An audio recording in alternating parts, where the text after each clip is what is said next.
Another independent walk-around brought to you by livecars.com. 2010 Jeep Wrangler Unlimited. We're going to start our walk around on the driver's side. First thing you're going to notice, brand new tires. You can still see the nubs on there.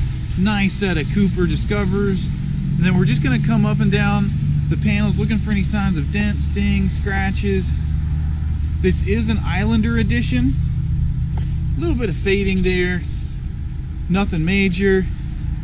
Pretty common on most of the Jeeps. And then coming around the back, you do get a nice full size spare there. And then coming around the passenger side, just a little bit of dirt showing up there, nothing crazy. Overall exterior looks really nice, really clean on this Islander. Taking a look at the interior now. You do get the Islander badging inside here.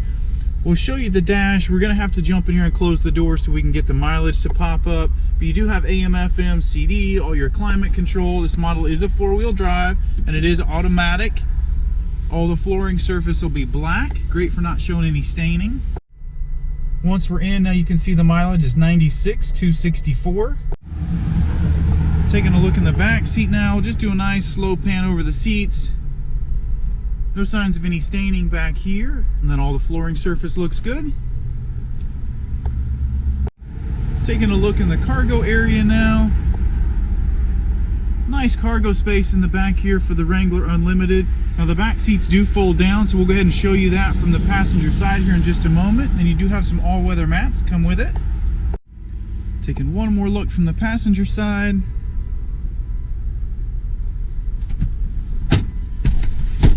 Flip that seat out of the way, show you that pass-through cargo storage there. We'll finish up in the front passenger seat and take one more look over that Islander seating style there. One more nice look around, and that'll wrap up your 2010 Jeep Wrangler Unlimited.